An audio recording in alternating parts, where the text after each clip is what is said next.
What's up, everybody? This is Brad from the Rules of Villainy podcast coming at you with another deck review video. Last week, we talked about a fun Emerald Ruby action deck that was built around the Return of Hercules, a new card from Arcasia's Island that allows you to play cards free. Each player plays a character for free. Had a lot of fun with that deck and decided to switch it up this week for a Steelfasa deck that I played at a free Disney Lorcana tournament at Yeti Gaming this past weekend. Yeti is celebrating their 15th anniversary of being in business and decided to host card tournaments for all kinds of different games. And when it came to Disney Lorcana, it was a free Arcasia's Island box to the winner. And 17 people showed up to play and had a blast doing it. And to our surprise, we all got 3 free packs as well, just for showing up and playing the game and having a lot of fun. And congrats to Andy, who got the Enchanted Tamatoa sitting right next to me at the tournament this past weekend. That was the biggest highlight. And then I think Ron from our team as well split the box at the very end. So congratulations to you guys, and congratulations to Yeti for 15 years. It's incredible, an incredible feat, and we're grateful that you can host tournaments like this and have us in your store. So thank you for that. Shout out to you guys. The deck that I played, going back to the purpose of the video, is a Steelfasa version. If you guys are familiar with me at all, you know I love my Mufasa decks. My crowning achievement in this game is winning that Scar mat back there that I have yet to frame with a Ruby Fasa deck last month or 2 months ago, whenever it was. I should know the date because it was one of the best moments of my Lorcana career. But we decided to go with the Steel variant this time. And I went 2-2-1. It wasn't anything special. I had a lot of good matches and got some good practice in with it. But it was my first time playing it, this version of it especially.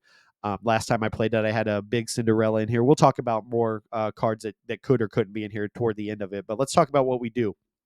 The one drop line, of course, it wouldn't be anything without Daisy. Daisy is something you're looking for at the beginning, just that early aggression, trying to get that early lore and that early lead.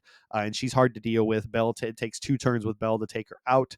And in an item and song heavy item, especially heavy meta, and actions, even if you're playing Ruby Sapphire, she bottoms a lot of cards when she quests. So if you can protect her, especially with this upcoming card with Penny, you can take the damage off of her and keep her around a little bit longer.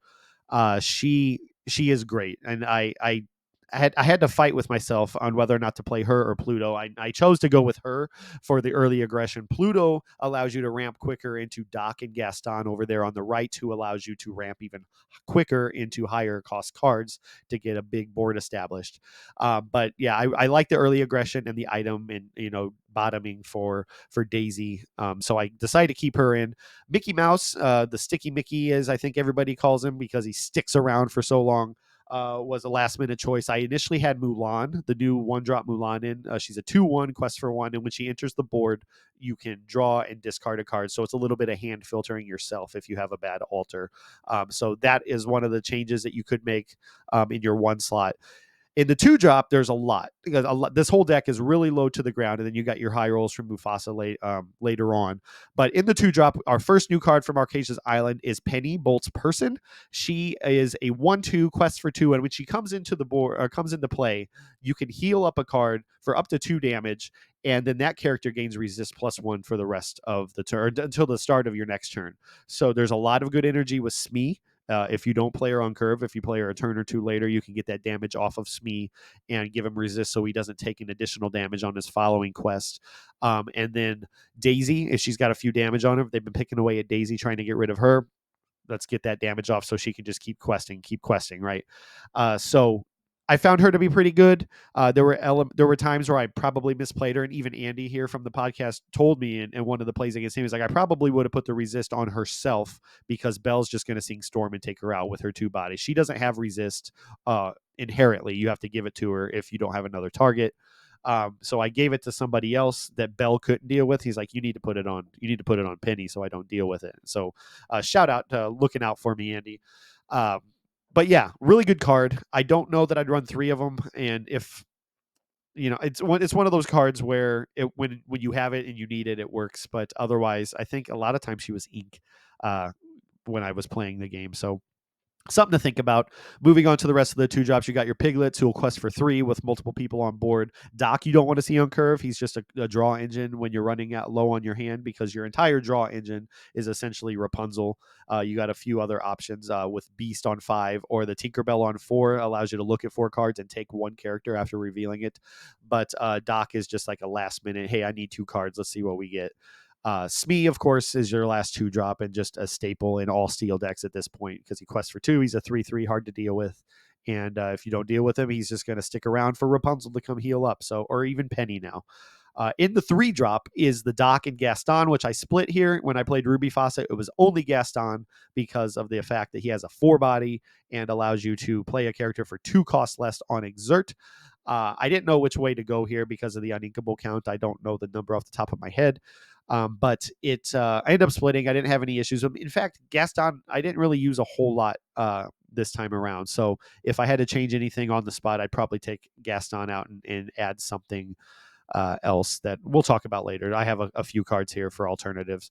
Benja was really good. I big brained a dime play from a free dime from Tamatoa at one point, but I was too far behind in the game against Andy that it really mattered. But I knew that Tamatoa was going to bring out that dime because that's what we've been seeing for several weeks, right? And I held on to that Benja just to spike that dime, knowing that it's coming, but the game's pretty much over anyway. The last 2 3 drops are the Challenger JAFAR with 2 lore, 3/2, and he gives something Challenger when he comes in. He's been a pretty good card. Allows me to beef up a Mickey for a favorable trade, or basically anything in the beginning line of the deck. And then Pete was just absolutely clutch against my Steel Song matchup with Kirsten. So moving on to 4s, you got your draw engine with Rapunzel. You got your Tink, which is basically a shift line and a deck looking at the top 4 to try to get something in your hand. A lot of times I would scribe my deck and find the big Tink shift, just, like, this is what I'm looking for. What are you going to do about it? I don't know if that's actually a good strategy, letting them know you're about to shift her next turn, since I already have the ink to do it. But, big Tink, she hits hard and hard to deal with. So, that is mostly what I did with her. Mufasa, of course, we know what he does. Bagheera was a real fun turn off of Mufasa against Andy, actually, where he banished Mufasa, brought out a Bagheera, protected the rest of my board, which I think was a Piglet and a Mickey or something that was hard to deal with. So Bagheera is a new set 7 card. It's bodyguard 4/3, quest for 2, and when he is banished on the opponent's turn. Sorry, I said that weird. Deal 2 damage to each opposing character. So it's basically a grab your sword on banish. And then you got your big beast. Perdita was basically a win more card whenever she comes into play, and whenever she quests, you can bring a 1 or 2 cost character back from the discard and play it for free. The only time I ever got to do that, I brought out a Piglet, but the game was basically won at that point, so that was a win more. The real card that stood out for the entire day happened in game 3 of my first round. Was this JAFAR from set 5, the tyrannical hypnotist. I don't even know if I said it right. He's a Challenger 7/07 quest for 2. Kirsten playing Steel Song, we were neck and neck. She had Lawrence, she had Smee, she had Bianca, and a few other cards on board. The only card that could challenge was Bianca, and I was presenting win because when this JAFAR is on board, opposing characters with 4 cost or less cannot challenge. And so that came in clutch. It's basically a tech card to stop, you from dealing with my board, and it came in just the right time to allow me to quest out for win, because she couldn't do anything about it. The 7 body, there was nothing in her hand to sing to get rid of, and she couldn't challenge into what I had exerted, essentially. Or she could with Bianca, but it wasn't enough because he quested for 2. So really cool card. Happy to see cards like that get used. And then after that, we had a couple sneaky Strength of a Raging Fires, because when people see that you're playing a Mufasa deck, they don't expect actions or songs or locations or anything, because once that Mufasa hits, if it's not a character, it's worthless, right? You see what your next draw is, and it just stays on top of the deck. So a couple Strength of Raging Fires. Most of the time I kept one in my hand from the start just to have it ready. The only worry that I had was running into a Deceiver Ursula, but there was only a few green decks or emerald decks that day that I had to worry about. And when I played one in round 2, it was a Turnidogs deck that I didn't have to. Well, I guess I would have to worry about it in that, because I think it runs it. But yeah, I had other problems to deal with against Chernodogs. That was not Ursula. It was just keeping up with those puppies that are questing for two and bringing out the Chernobog. I think I misplayed pretty badly in round three of, or in game three of that round. But it's one of the things where I would have been at an uphill battle because she got Chernobog on the board, and I would have it would have been hell trying to deal with it. So, uh, but it's one of those situations where I realized what my mistake was and learned from it, because that's what you do with this game. You play it, you see play lines, and if it doesn't work out, well, you know next time what to do differently. So, but ultimately, overall, had a great time playing the game. I don't know if I mentioned in this version of the video, because I just recorded another one without sound again. This is two in a row, guys. I'm really bad at this. I played Steel Song round one, Chernodogs round two. I played Mikey playing a Ruby Steel challenge deck round three. No, I played Andy round three in a blue steel items deck, and then I played Mikey and Ruby Steel round four, and then round five we decided not to play. I think it was another uh, Sapphire Steel item deck that we weren't going to win anything, so we just decided to call it a day.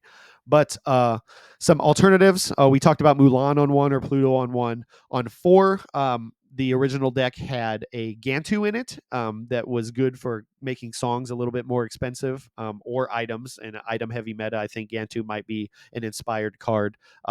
When you play this character, characters can exert to sing songs until the start of your next turn, and each player pays 2 ink more to play actions or items. So, and that doesn't include singing, but it seems like a good card. And we at the Rules of Villainy champion Gantu any chance that we can get.